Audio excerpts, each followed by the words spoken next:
Commander Sarah Chen stood at the observation deck of Earth's last standing defense grid station, her eyes fixed on the approaching Nexarian warships.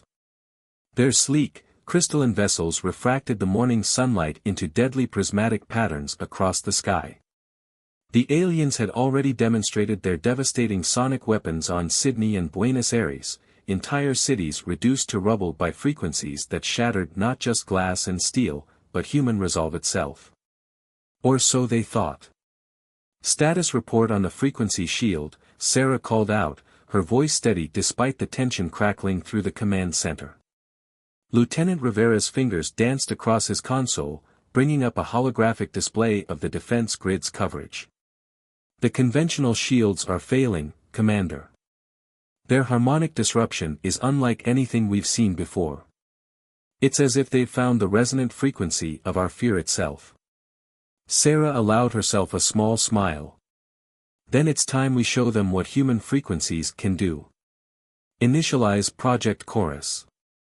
Across the defensive perimeter, thousands of speakers emerged from hidden compartments. The Nexarians had expected Earth to respond with silence, to cower before their superior technology. They hadn't counted on humanity's most unique weapon, its voice. "All stations, commence sonic deployment.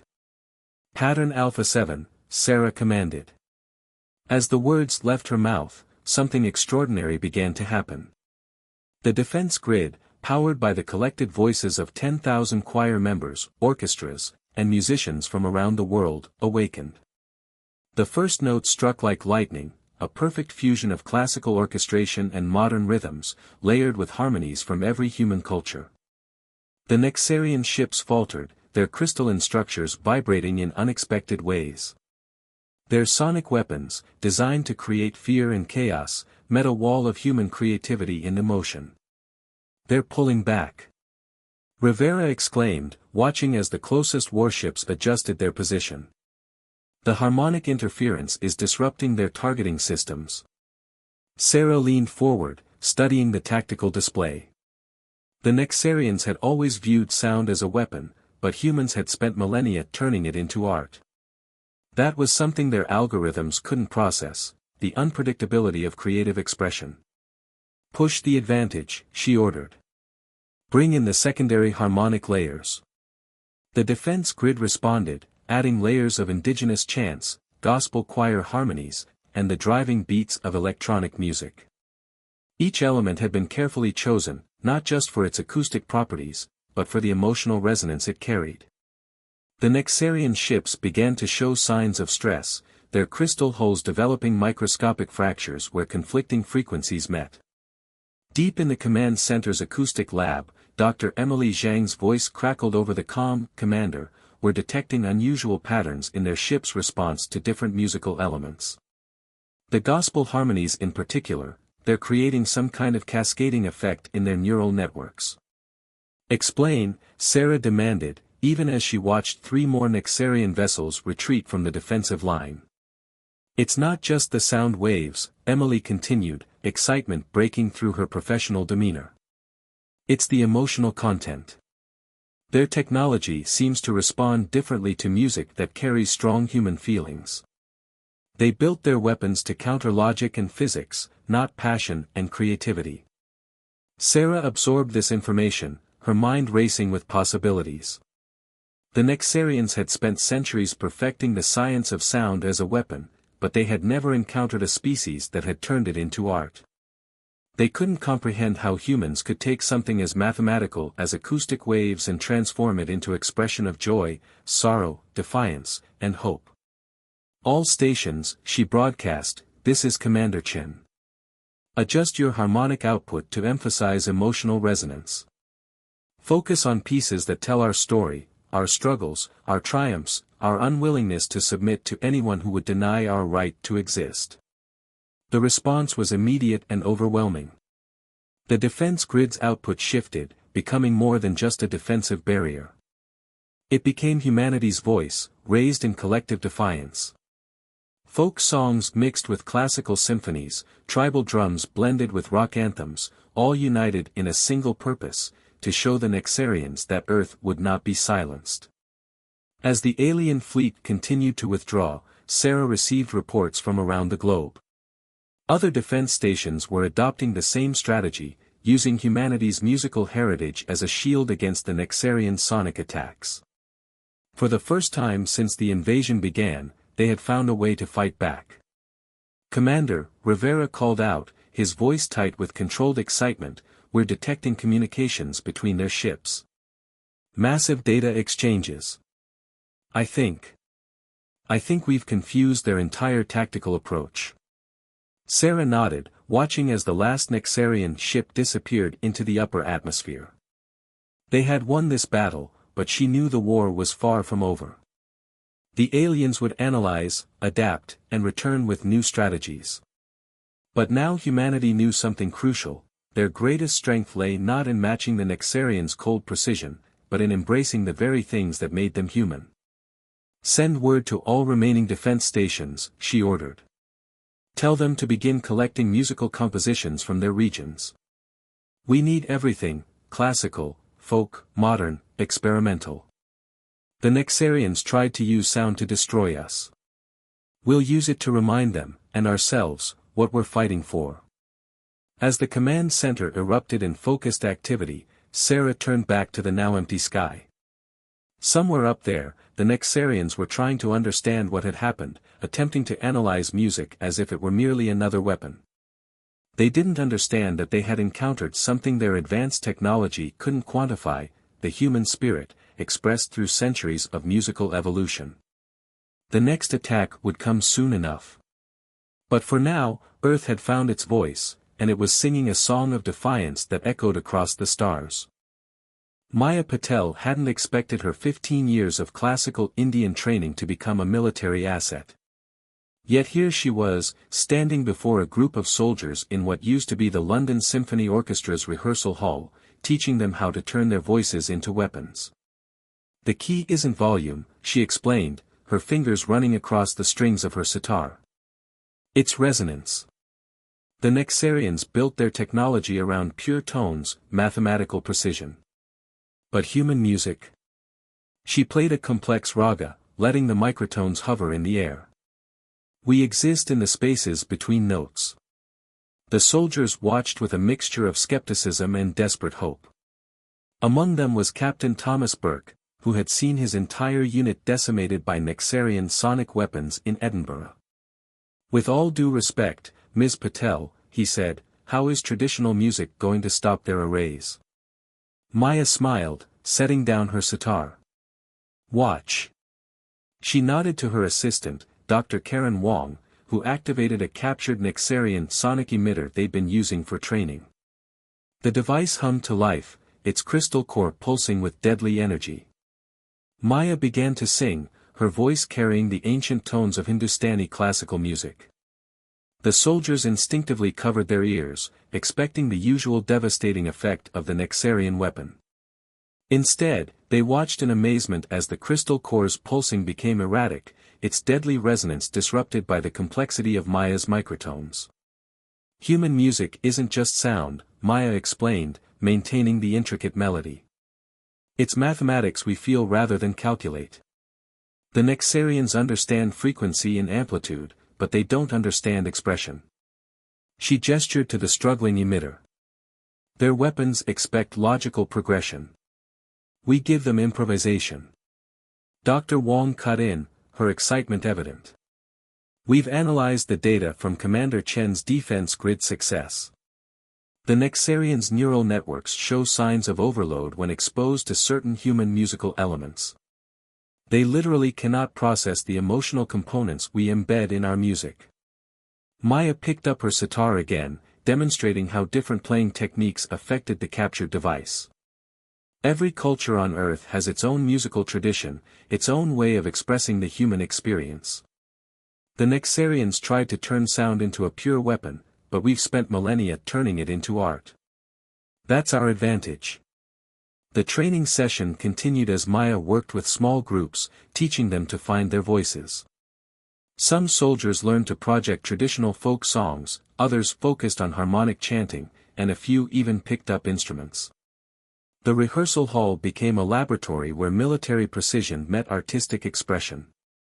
Late that evening, as Maya reviewed the day's progress with Dr. Wong, an alert blared through the facility. The Nexarians had returned, this time with modified weapons designed to counter the frequency patterns that had repelled them before. "They're adapting," Dr. Wong said, studying the incoming data. "Their new arrays are more complex, designed to disrupt multiple frequency ranges simultaneously." Maya rushed to the command center, where General Harrison was coordinating the defense. "Sir," she called out, "let me try something." She grabbed her tablet, quickly pulling up recordings from the day's training sessions. "The Nexarians are expecting us to use the same patterns. But music isn't about patterns, it's about variation." The general nodded grimly. "Do it." Maya's fingers flew across the interface, combining dozens of different musical traditions into a complex tapestry of sound. Hindu devotional songs merged with African drumming, Chinese-era melodies intertwined with Arabian maqams, and European classical harmonies provided a foundation. Each element was performed by the soldiers she'd been training, their voices and instruments carrying not just sound, but the weight of human determination. The effect on the Nexarian attack was immediate and stunning. Their modified weapons, calibrated to counter specific frequency patterns, couldn't adapt to the constantly evolving mixture of human musical traditions. The crystalline ships began to show signs of stress, their precisely aligned structures vibrating in chaotic patterns. "It's working," Dr. Wong exclaimed, monitoring the defense systems. "Their neural networks are struggling to process the cultural complexity. They can't predict where the music will go because it's not following any single logical pattern." Maya watched the tactical displays, directing different combinations of musical elements like a conductor leading a global orchestra. When the Nexarians adjusted to one combination, she shifted to another, never letting them establish a counter-rhythm. As the alien fleet once again withdrew, Maya turned to General Harrison. "We need to expand this program immediately. Every musician, every singer, every person who can carry a tune, they're all potential defenders now. The Nexarians think they can calculate every possible combination of frequencies, but they can't calculate the human soul." The general was already nodding. "I'll have command dispatch teams to all remaining cultural centers. We'll turn every concert hall, every church, every music school into a training facility." He paused, looking at Maya with newfound respect. "Ms. Patel, it seems we've been thinking about this war all wrong. We tried to match their technology when we should have been embracing our humanity." Maya returned to her sitar, plucking a thoughtful melody. "The Nexarians see sound as a weapon because that's all they understand it to be. But for us, it's always been more. It's how we celebrate, how we mourn, how we remember, and how we dream. They may have mastered the science of sound, but we've mastered its soul." As she looked out over London's scarred skyline, Maya could hear the city beginning to sing again. Church bells rang out in defiance, muezzins called from surviving minarets, and in the distance, a children's choir raised their voices in an ancient Welsh lullaby. Each sound was a reminder of what they were fighting for, not just survival, but the right to keep filling the universe with the beautiful, chaotic, perfectly imperfect music of human existence. Dr. James Okonjo stared at the holographic display floating above his lab bench, his eyes tracing patterns that shouldn't exist. The captured Nexarian neural tissue sample pulsed with bioluminescent activity, responding to the music playing through the lab's specialized acoustic chamber. Behind him, 16-year-old Kai Anderson bobbed his head to the beat of the experimental track he'd created. "Play it again," James said, adjusting the neural scanning resolution. "But this time, isolate the bass line." Kai's fingers danced across his beat pad, stripping away layers of sound until only the deep, thrumming bass remained. The alien tissue sample flickered in response, its neural pathways lighting up in distinct patterns. "There," James muttered, expanding a section of the hologram. "Do you see it, Kai? The tissue responds differently to each frequency range, but it's not just about the sound itself. It's about the pattern. The rhythm. The story the music tells. The teenager nodded, his eyes bright with understanding. Like how different genres hit different. He pulled up another track on his system. Check this out. I mixed classical orchestra with dubstep drops. Been calling it Nextbreaker. James raised an eyebrow but gestured for him to proceed. The lab filled with an unexpected fusion of Beethoven's Fifth Symphony and contemporary electronic music.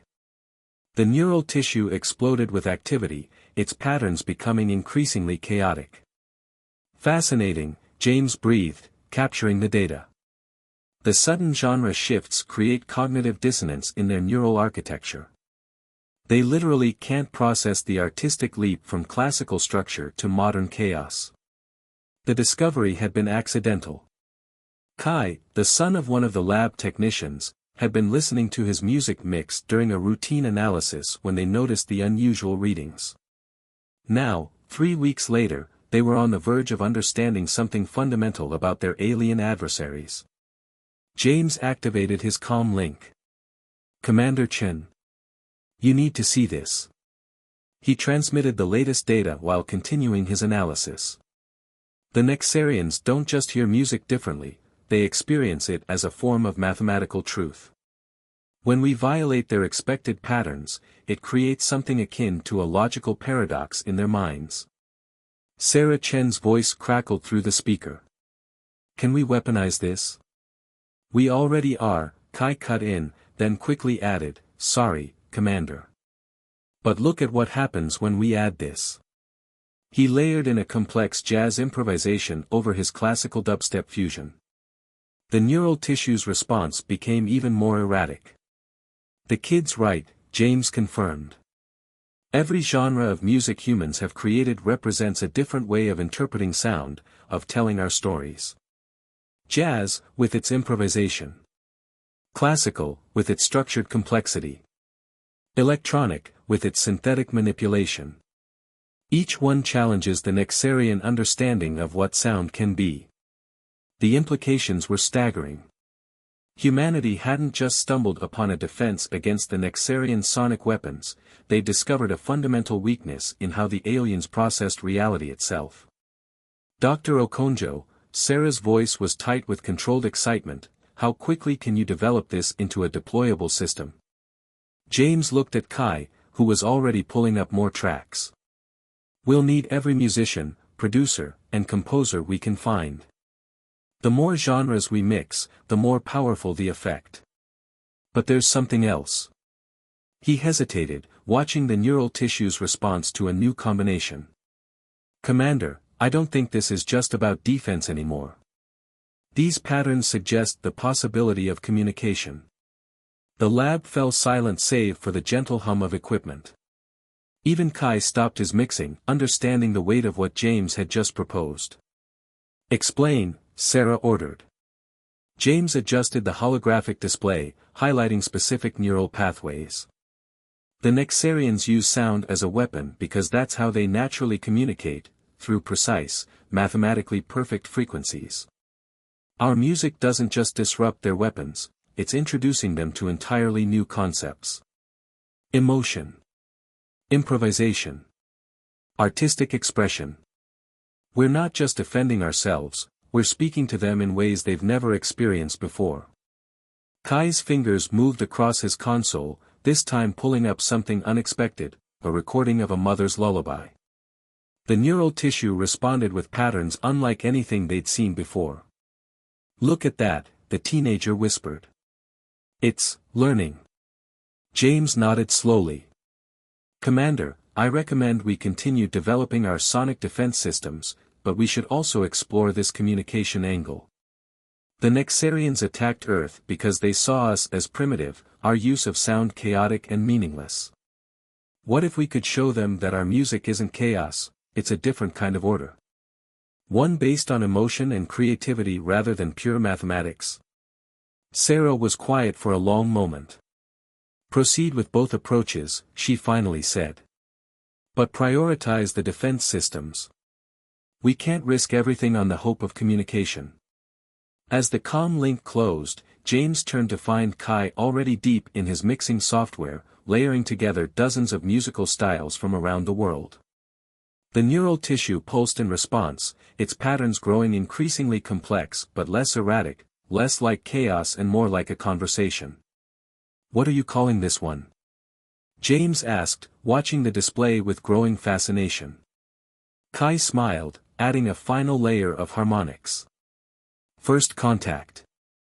The lab filled with a symphony of human expression, ancient tribal rhythms merging with classical orchestration, electronic beats weaving through jazz improvisation, all underlaid with the simple, pure emotion of that mother's lullaby. The neural tissue danced with light, and for the first time since the invasion began, James felt something more than just hope for survival. He felt the possibility of understanding. "Keep mixing, kid," he said softly. "I think you're speaking their language." The global command center beneath the Rocky Mountains hummed with anticipation. Holographic displays showed thousands of points of light across Earth's surface, each one representing a sonic transmission station ready for humanity's greatest coordinated effort since the invasion began.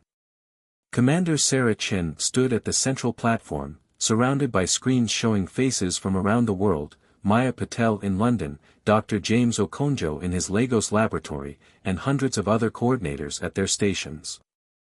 Beside her, Kai Anderson made final adjustments to the master control interface, his young face tight with concentration.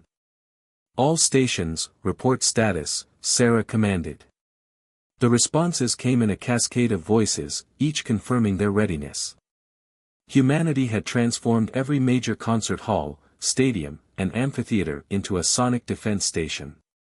Churches, mosques, temples, and synagogues had become amplification points. Even the great natural amphitheaters, the Grand Canyon, Meteora in Greece, the Australian outback, had been fitted with Maya's specialized acoustic arrays. "Nexarian fleet detected," Lieutenant Rivera announced. "Multiple contact points in low Earth orbit. Readings suggest they've heavily modified their sonic weapons." Sarah nodded grimly. "They're expecting our previous tactics. They don't know what we've learned." She turned to Dr. Okonjo's screen. "Doctor, are you certain about the neural response patterns?" James gestured to his data displays. "The simulations are clear, Commander. Their attempts to adapt to our music have actually made them more vulnerable to what we're about to attempt. They've opened their neural networks wider, trying to understand our patterns. They're more receptive than ever." "Maya," Sarah called, "are your conductors in position?" The Indian musician nodded, her image showing the converted Royal Albert Hall behind her. Every major population center has a primary conductor coordinating their regional musical elements. "We're ready to begin the symphony." Sarah took a deep breath, looking at the tactical display. The Nexarian fleet was larger than ever, their crystalline ships forming complex geometric patterns in orbit. They were preparing for what they thought would be the final battle. They were right about that part, at least. "Kai," she said softly, "initialize the harmonic matrix." The teenager's fingers flew across his console. Across the planet, the sonic transmission stations powered up, each one prepared to contribute its unique voice to Earth's defense. But this was more than defense, it was humanity's greatest musical performance, an expression of everything they were fighting for. "First wave, commence transmission," Sarah ordered. It began with the great pipe organs of Europe's cathedrals, their deep bass notes resonating through the atmosphere. The Nexarian ships shifted slightly, their sensors detecting the familiar patterns. Then came the ancient throat singers of Mongolia and Tibet, their overtone harmonies carrying impossible mathematical complexity into space. "Neural disruption detected in their lead vessels," James reported excitedly. Proceeding to Phase 2. Maya's network activated next, bringing in classical orchestras performing alongside electronic musicians, their combined output precisely calibrated to exploit the weaknesses James had discovered. The Nexarian fleet's formation began to waver as their neural networks struggled to process the overwhelming complexity of human musical expression. "They're launching sonic weapons," Rivera warned. multiple frequencies, far more complex than anything we've seen before. Now, Kai, Sarah commanded. Show them what you've got. The teenager grinned, activating his masterwork, a composition that combined every genre of human music into something entirely new. Classical structure provided the foundation, while jazz improvisation kept the patterns unpredictable. Electronic beats drove the rhythm, traditional folk songs carried cultural memory, and through it all wove the simple, pure emotion of human voices raised in harmony. The effect on the Nexarian fleet was immediate and dramatic. Their sonic weapons faltered, their ship's crystalline structures resonating with frequencies they couldn't control. But something else was happening too, something unexpected. "Commander," James called urgently, "look at these readings. They're neural networks, they're not just disrupted. They're synchronizing. Responding. Almost like. They're dancing," Maya whispered, watching the ship's movements. The rigid geometric formations had dissolved into flowing patterns that matched the rhythm of Earth's music. Sarah leaned forward, studying the tactical displays. The Nexarian fleet was neither advancing nor retreating. Their ships moved in ways that defied military logic, following patterns that seemed almost artistic. "Dr. Okonjo," she said, "you mentioned the possibility of communication. Could this be?" "Yes," James breathed, his instruments recording everything. "Their entire neural network is shifting, adapting not just to survive our music but to understand it. They're learning to feel." Kai's fingers never stopped moving, guiding the global performance. "Should I keep going?" he asked, looking up at Sarah. "I can switch to the combat frequencies." Sarah raised her hand, making a decision that would change the course of the war. "No. Maintain current output. Maya, direct your conductors to shift to the emotional harmonics. Doctor, monitor their responses. Let's show them everything that music means to us." Across the planet, the greatest concert in human history continued. The sound of Earth's defiance became something more, an invitation to understand. Religious hymns carried faith into the stars, while love songs spoke of human connection. Work songs told of struggle and perseverance, while children's rhymes celebrated simple joy. The Nexarian ships danced among the clouds, their crystalline structures refracting sunlight in patterns that seemed to complement the music. Their fearsome sonic weapons fell silent, transformed into instruments that began to join Earth's symphony. "Commander," Rivera said softly, "we're receiving a transmission. But, it's not like their usual communications. It's music," Sarah finished, listening to the alien melody that now played through the command center. It was strange and mathematical, yet carried something new, an attempt at expression beyond pure frequency and amplitude. The first movement in an entirely new conversation had begun.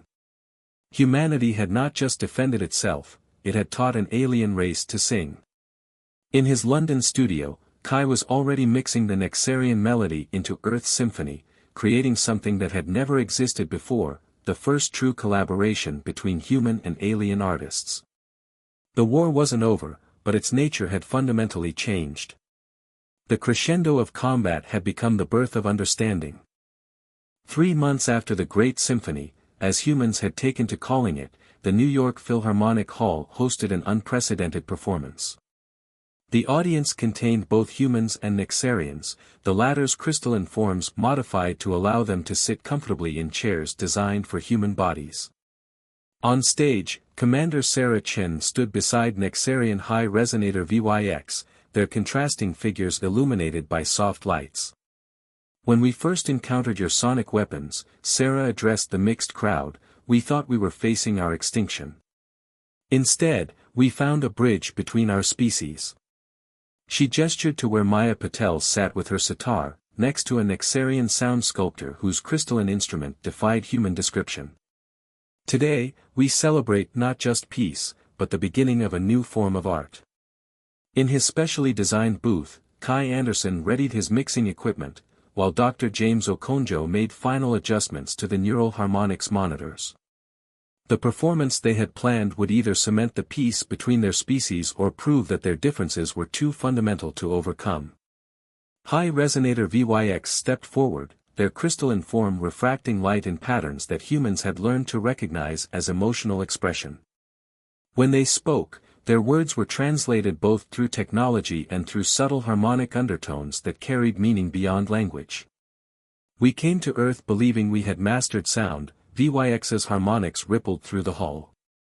We had reduced it to mathematics, to weapons, to pure utility. You taught us that we had only grasped the smallest part of sound's true potential. Today, we hope to show that we have begun to learn. The performance began with Maya and her Nexarian counterpart. The alien sound sculptor produced pure, mathematical tones that would have once been weapons. But now, as Maya's sitar wove through these frequencies, something new emerged. The mathematical precision of Nexarian sound gained depth and texture from human emotion, while the traditional Indian ragas acquired an otherworldly complexity. In his booth, Kai added layers of electronic elements, his young face intense with concentration. The teenager who had helped discover the Nexarian's neural patterns had become something new himself, a pioneer in an entirely new form of music. Through his mixing board flowed both human and alien sounds, blending into harmonies that had never existed before. Dr. Okonjo watched his neural monitors with tears in his eyes. The displays showed something remarkable, human and Nexarian brains responding to the music in increasingly similar patterns. Two fundamentally different species, finding common ground in the space between mathematics and emotion. The performance built to its climax as choirs of both species joined in. Human voices carried melodies of hope and celebration, while Nexarian harmonics added depths of mathematical beauty that made the air itself seem to crystallize. The music they created together told the story of their conflict, their discovery, and their shared future. Sarah watched it all from the stage, remembering the fear and desperation of those first battles. They had turned music into a weapon because they had to survive. But in doing so, they had taught the Nexarians that sound could be more than a tool of destruction. It could be a way to connect, to express, to grow. Maya's sitar sang a final, questioning phrase. The Nexarian sound sculptor responded with harmonics that carried both mathematical precision and newfound emotion. As their notes intertwined, Kai brought in elements from every human culture, African drums, Chinese flutes, European strings, Arabic vocals, all enhanced by Nexarian harmonics that transformed them into something greater than the sum of their parts. In the audience, humans and Nexarians experienced the music in profoundly different ways, yet shared something fundamental. The humans felt the mathematical beauty that had always underlaid their music but had never been so clear. The Nexarians experienced emotional resonance that their species had never known was possible. As the final notes faded, Sarah stepped forward one last time. "When we fought with music, we showed you our strength," she said to the Nexarians present. "But in teaching you to understand our songs, we found something far more valuable, a way to share the full spectrum of what sound can be." High Resonator VYX's crystalline form pulsed with colors that everyone now recognized as joy. "And in learning to hear your music," they responded, "we discovered that our quest for perfect sound had led us away from truth. True perfection lies not in mathematical purity, but in the blend of precision and passion." The applause that followed wasn't just a human custom anymore. The Nexarians had learned to express appreciation through sound, adding their own harmonic celebrations to the human clapping. The result was like everything else since first contact, a symphony of differences creating something new. Later that night, as the hall emptied, Maya sat with Kai and James in the now quiet space. Her fingers idly played with her sitar strings while Kai worked on mixing the recording of the performance. "Did you ever imagine," she asked, "when you were teaching soldiers to sing, that it would end like this?" James shook his head, looking at his neural scanning data. "We turned art into a weapon to survive. They turned weapons into art to understand. I don't think anyone could have predicted this." Kai looked up from his mixing board, his young face wise beyond his years. "Maybe that's what they needed to learn from us. That you can't predict art. You can't reduce it to mathematics. It has to be felt. From the stage, Sarah watched the empty hall, remembering the battles that had led to this moment. Humanity had faced extinction and found not just survival, but growth. They had shown an advanced civilization that there was more to sound than perfect mathematics, more to communication than precise frequencies. The war that had begun with weapons of sound had ended with an exchange of songs. And in that ending, both species had found a new beginning, one that would fill the galaxy with harmonies never before imagined. As she left the hall, Sarah heard a Nexarian crystal singer practicing scales with a human vocal coach. The mathematical precision of alien tones blended with the emotional richness of human voice, creating something that was neither human nor Nexarian, but a promise of what they could become together. The final movement had ended. The next symphony was about to begin.